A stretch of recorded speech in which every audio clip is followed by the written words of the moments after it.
তাফসিরে কাবীরের ভিতরে আল্লামা ইমাম ফখরুদ্দিন রাজি রহমাতুল্লাহি আলাইহি লিখেছেন, এই ওলীদ ইবনে মুগীরা উঠতে বইতে নবীরে কষ্ট দিত, গালিগালাজ করত, অপমান করত। নবী আর সহ্য করতে পারে না।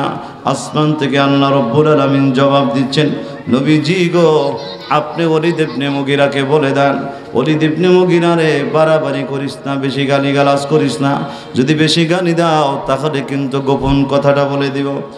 মুসলমান ভাইরা, আল্লাহর হাবিব মুহাম্মদুর রাসূলুল্লাহ সাল্লাল্লাহু আলাইহি ওয়াসাল্লাম এই কোরআনের দাওয়াত যখন দেওয়া শুরু করে দিয়েছেন, সঙ্গে সঙ্গে কাফির বেঈমানেরা আল্লাহ রাব্বুল আলামিন এর কোরআনের বিরোধিতা শুরু করে দিয়েছে।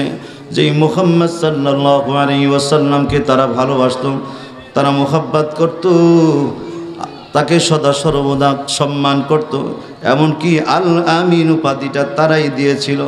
শেষ পর্যন্ত এই সকল কাফির বেঈমানেরা আল্লাহর নবীর বিরোধিতায় লেগে গেছে, বরং ঘোষণা দিয়ে দিছে মুহাম্মদ পাগল হয়ে গেছে। জোরে জোরে কর নাউজুবিল্লাহ।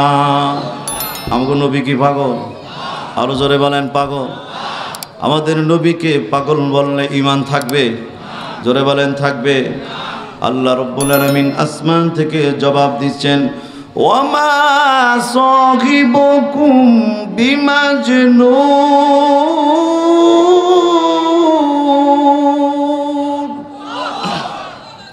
আল্লাহ রাব্বুল আলামিন আসমান থেকে জবাব দিচ্ছেন, না না, তোমাদের সাথী পাগল নন।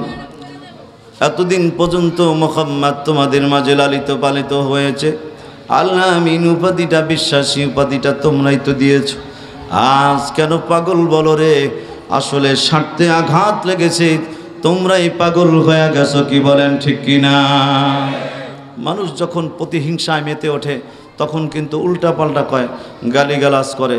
এরকম কিছু আলেম গো দেখতে পারে না, হুজুর গো দেখতে পারে না, কয় হুজুরে কিছু জানে না। এই ধরনের এক শ্রেণীর মানুষ সমাজে আছে না নাই? আপনাদের এলাকাটা হয়তো ভালো, সব আল্লাহর ওলি এদিকে নাও থাকতে পারে, কিন্তু আমি দেখলাম সবিপুরেও এরকম কিছু মানুষ আছে। আপনাদের এলাকায় আছে না নাই? আরো জোরে বলেন আছে না নাই? আল্লাহ রব্বুল আলামিন পরিষ্কারভাবে জানিয়ে দিয়েছেন সূরা নূন কলমের ভিতরে, আল্লাহ রসুলকে গালি দেয়, কষ্ট দেয়, দূরে বসে বদনাম করে। আল্লাহর হাবিব মুহাম্মদুর রাসূলুল্লাহ সাল্লাল্লাহু আলাইহি ওয়াসাল্লাম কোনো জবাব দেয় না। আল্লাহ রব্বুল আলামিন আসমান থেকে হঠাৎ করে একদিন জবাব দিয়া জানাই দিলেন, নবীজি গো, ওলীদ ইবনে মুগীরা, নামটা মনে রাখবেন, ওলীদ ইবনে মুগীরা আপনারে কষ্ট দেয়, আপনারে গালি দেয়। তাফসিরে কাবীরের ভিতরে আল্লামা ইমাম ফখরুদ্দিন রাজি রহমাতুল্লাহি আলাইহি লিখেছেন, এই ওলীদ ইবনে মুগীরা উঠতে বইতে নবীরে কষ্ট দিত, গালিগালাজ করত, অপমান করত। নবী আর সহ্য করতে পারে না। আসমান থেকে আল্লাহ রব্বুল আলামিন জবাব দিচ্ছেন, নবীজি গো, আপনি ওলীদ ইবনে মুগীরাকে বলে দেন, ওলীদ ইবনে মুগীরা রে, বাড়াবাড়ি করিস না, বেশি গালিগালাজ করিস না। যদি বেশি গালি দাও তাহলে কিন্তু গোপন কথাটা বলে দিব। ওলীদ ইবনে মুগীরাকে নবীজি যখন বললেন গোপন কথা বলে দিব, ওলীদ ইবনে মুগীরা বলে, কি গোপন কথা? আল্লাহ রব্বুল আলামিন জানাই দিয়েছেন, ওতুল্লিম বাদা যালিকা যালিম।